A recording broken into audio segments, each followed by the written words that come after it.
সবুজে স্বপ্ন মানবতায় ঐক্য এই প্রতিপাদ্যকে সামনে রেখে জামালপুর বিজ্ঞান ও প্রযুক্তি বিশ্ববিদ্যালয়ের অরাজনৈতিক স্বেচ্ছাসেবী সংগঠন সবুজ স্বপ্ন এর পক্ষ থেকে জামালপুর বিজ্ঞান ও প্রযুক্তি বিশ্ববিদ্যালয়ে পরিষ্কার পরিচ্ছন্নতা অভিযানের আজকে উদ্বোধন হয়েছে।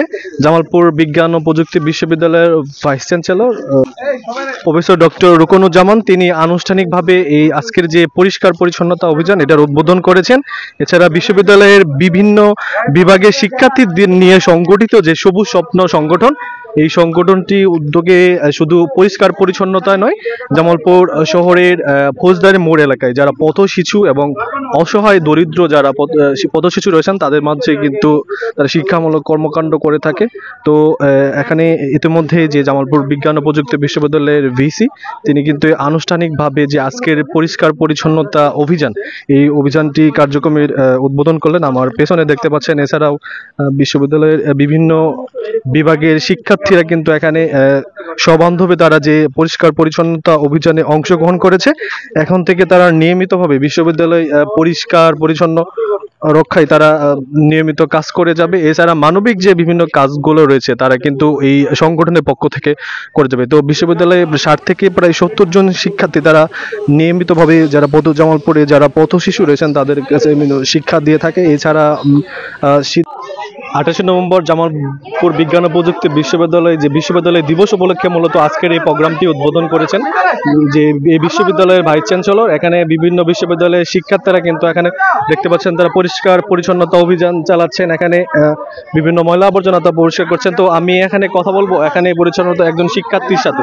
আপনার নাম এবং কোন গ্রুপ থেকে কি উদ্যোগে আপনারা এই কার্যক্রমটি করতেছেন? আসসালামু আলাইকুম, আমি কুলসুম জাহান নেপা, পড়াশোনা করছি ব্যবস্থাপনা বিভাগের 7ম ব্যাচ জামালপুর বিজ্ঞান ও প্রযুক্তি বিশ্ববিদ্যালয়। আমরা মূলত সবুজ স্বপ্নের পক্ষ থেকে পরিবেশ রক্ষায় কাজ করছি। মানে সমাজে এই যে বিভিন্ন নোংরা হচ্ছে, সবাই অসচেতন যে যার মতো পলিথিন তারপর যেগুলো ক্ষতিকর পরিবেশের জন্য সেগুলো যেখানে যে ফেলছে। তো আমরা চাচ্ছি যে নিজেদের উদ্যোগে আশেপাশটা চারপাশটা পরিষ্কার রাখতে। তো যেহেতু যে কোনো কাজ তো শুধু বললেই হয় না যে এটা করব, তাই আমরা চাচ্ছি যে আমাদের কাজটা আমাদের কাছ থেকে শুরু হোক, মানে নিজের উদ্যোগে কাজটা শুরু হোক। এই উদ্দেশ্যে আমরা এই পরিবেশ কাজগুলো করছি। একজন শিক্ষার্থীর সাথে তিনি যেটা জানালেন পরিবেশ ও পরিবেশের যে পরিষ্কার পরিচ্ছন্নতা এটা পরিবেশকে সুন্দর রাখায় বিশ্ববিদ্যালয় ক্যাম্পাসকে সুন্দর রাখতে মূলত আজকের এই আয়োজনে বিশ্ববিদ্যালয়ের বিভিন্ন বিভাগের শিক্ষার্থীরা কিন্তু তারা সবান্ধবে আসলে নিজের থেকে তারা কিন্তু আসলে এই কর্মসূচিতে অংশগ্রহণ করেছে। যে সবুজে স্বপ্ন মানবতায় ঐক্য এই প্রতিপাদ্যকে সামনে রেখে মূলত গঠিত হয়েছে সবুজ স্বপ্ন। খুব অল্প সময় হয়েছে। এছাড়া কিন্তু শুধু পরিষ্কার পরিচ্ছন্নতা নয়, বিভিন্ন মানবিক করে থাকে। তারা মূলত জামালপুর শহরের ফৌজদারি মোড় এলাকায় যে পথ শিশু এবং অসহায় দরিদ্র যারা শিশু রয়েছে তারা শিক্ষামূলক ব্যবস্থা করে থাকে। তবু আমি যদি এই আজকের এই আয়োজন নিয়ে কথা বলতে চাই, যিনি আজকের এই আয়োজনের মূল উদ্যোক্তা, ভাই আজকের এই আয়োজনের যে মূল উদ্যোক্তা তার সাথে কথা বলবো, জানতে চাইবো যে সবুজ স্বপ্নের গল্পটা একটু সংক্ষিপ্তভাবে তার কাছে জানতে চাইবো। জি, এই সবুজ স্বপ্ন কি উদ্দেশ্য নিয়ে মূলত গঠন করেছেন এবং আজকের যে পরিষ্কার পরিচ্ছন্নতা অভিযান এটা নিয়মিত চলবে কিনা একটু সংক্ষিপ্তভাবে জানান। আসসালামু আলাইকুম, আমি আরবান শিক্ষার্থী জামালপুর বিজ্ঞান ও প্রযুক্তি বিশ্ববিদ্যালয়, ম্যানেজমেন্ট ফর দেশ। সবুজ স্বপ্ন আমরা শুরু করছিলাম দুটি উদ্দেশ্য নিয়ে। প্রথমটি হচ্ছে যে সুবিধা মসজিদ মানুষের সাথে থাকা, আরেকটি হচ্ছে যে পরিবেশ নিয়ে কাজ করা। তো আপনারা জানেন যে অবগত আছেন যে আমরা ফৌজদারিতে একটা প্রোগ্রাম করি বা এখন আমাদের প্রোগ্রাম চলমান। সেখানে আমাদের 140 জন শিক্ষার্থী এবং 17 জন আমরা শিক্ষক আমরা ক্লাস নিই রেগুলার। তো যেহেতু হচ্ছে আমরা শিক্ষা কার্যক্রম চালাই, মানুষ নিয়ে কাজ করি, সেহেতু আমরা ভাবছিলাম যে আমরা আমাদের ক্যাম্পাস নিজেরাই পরিষ্কার করব, যেন আমাদের ক্যাম্পাস কাউকে দিয়ে পরিষ্কার করানো না হয়।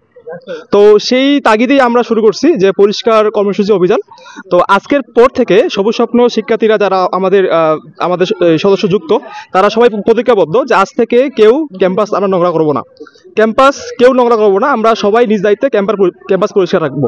আমাদের এই উদ্দেশ্যে আজকে এই অভিযান। তো এই যে প্রোগ্রামটা আমাদের এই প্রোগ্রাম প্রত্যেক মান্থ ব্যাপী চলবে ইনশাল্লাহ, আমরা সেটা চলমান রাখবো।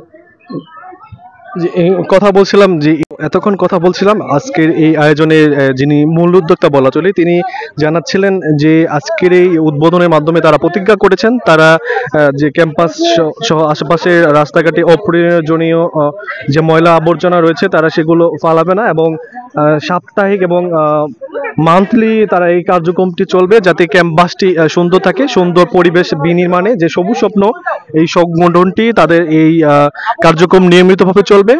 এখানে কিন্তু আপনাদের জানিয়ে রাখি যে বিশ্ববিদ্যালয়ের প্রায় 60 থেকে 70 জন শিক্ষার্থী নিয়ে সংগঠনটি শুরু হয়েছে। তো এই নিয়ে এছাড়া মানবিক কাজ সহ বিভিন্ন শিক্ষামূলক প্রতিযোগিতামূলক কাজ কিন্তু তারা করে থাকে। তো তো আজকের এই আয়োজন নিয়ে আমি এখন কথা বলবো এই বিশ্ববিদ্যালয়ের ভাইস চ্যান্সেলর ডাক্তার মোহাম্মদ রুকনুজ্জামানের সাথে, জানতে চাইবো আজকের এই প্রোগ্রাম নিয়ে। সবাইকে অসংখ্য ধন্যবাদ জানাচ্ছি। জামালপুর বিজ্ঞান ও প্রযুক্তি বিশ্ববিদ্যালয়ের আমাদের পরিবার থেকে সবাইকে স্বাগত জানাচ্ছি। যে সবুজ স্বপ্ন বলে আজকে যে একটা স্বেচ্ছাসেবী সংগঠনের আবির্ভাব হলো, এটা অনেক আগে থেকে ছিল, বাট প্রাতিষ্ঠানিকভাবে আমাদের এই বিশ্ববিদ্যালয়ে তারা 2 দিন আগে আমাকে বলেছিল। তখন আমি বলেছিলাম যে তোমরা আমাদের একটা বিশেষ অবহিতকরণ বা অনুমতি নিয়ে তোমরা এই কাজটি করো। তারা করেছে। তাদের কাজটা দেখে আজকে আমরা আসলে অভিভূত, কারণ তারা তৃণমূল মানুষ যারা অবহেলিত সমাজে, ছোট ছোট বাচ্চারা যারা পড়ে থাকে, যাদেরকে এই সমাজ খুব একটা দেখে না, রাষ্ট্র খুব একটা নজর দেয় না, সেই সমস্ত মানুষকে নিয়ে আমার বিশ্ববিদ্যালয়ের সন্তানেরা কাজ করছে। এর চেয়ে আনন্দের সংবাদ আর কিছুই হতে পারে না। সেই জায়গা থেকে আজকে তারা এই বিশ্ববিদ্যালয়কে কমিটেড হয়েছে আমার কাছে, যে তারা এই 70 জন 60 জন যারা আছে তারা কমিটেড। তারা এই জামালপুর বিশ্ববিদ্যালয়কে দেখিয়ে দেবে বাংলাদেশের অন্য বিশ্ববিদ্যালয় থেকে কীভাবে সবুজায়ন হতে পারে, সবুজ স্বপ্নটা কীভাবে বাস্তবায়ন করা যেতে পারে। সেই স্বপ্নগুলো তারা করেছে। তার ধারাবাহিকতায় আমি তাদেরকে কথা দিয়েছি খুব শীঘ্রই তাদের নিয়ে আমরা একটা ট্রেনিং সেশন করব। তাদের একটা ডাটাবেস তৈরি হবে, তাদের একটা লুপিং হবে, তাদের একটা সুন্দর প্লটিং হবে যে আমার এই বিশ্ববিদ্যালয়ে কোন কোন জায়গাগুলো এই ধরনের প্রবণতা আছে যেখানে মানুষ গার্বেজগুলো ফেলে, সেই জায়গাগুলোর জন্য ট্র্যাকিং করা হবে। করে একটা অ্যাপসের জন্য বলেছি আমি, আমার যারা কম্পিউটার সায়েন্সের যারা এরা শিক্ষার্থীরা আছে তাদের বলেছি ধরে তৈরি করে তাদেরকে অ্যালাইন করে দিয়ে ট্রেনিংয়ের মাধ্যমে তারা আমাকে বিশ্বমানের যাতে হয় তারা। এই জন্য ওয়েস্ট ম্যানেজমেন্ট একটা ট্রেনিং সেশন আমি আয়োজন করবো ইনশাল্লাহ। এবং তাদেরকে নেক্সটে আমরা কোনো জায়গা থেকে তাদের অধ্যয়ন করতে পারি কিনা, যেমন আমাদের বিভিন্ন পরীক্ষাগুলো হয়, জিএসটির পরীক্ষাগুলো হয়, অ্যাডমিশন টেস্টগুলো হয়, সেখান থেকে সামান্য অর্থ যদি আমরা রেখে এই সমস্ত সংগঠন যারা মানুষের জন্য এগিয়ে আসবে, যারা আমাদের পৃথিবীকে বাঁচিয়ে রাখার জন্য এগিয়ে আসবে, কাজ করবে, তাদের জন্য সবসময় আমরা পাশে আছি। সেই জন্য আমরা দৃঢ় পরিকল্প।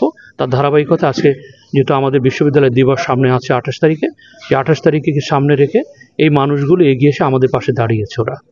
ওরা সন্তানের মতো দাঁড়িয়েছে, ওরা একটা বুজ্জোর মতো দাঁড়িয়েছে।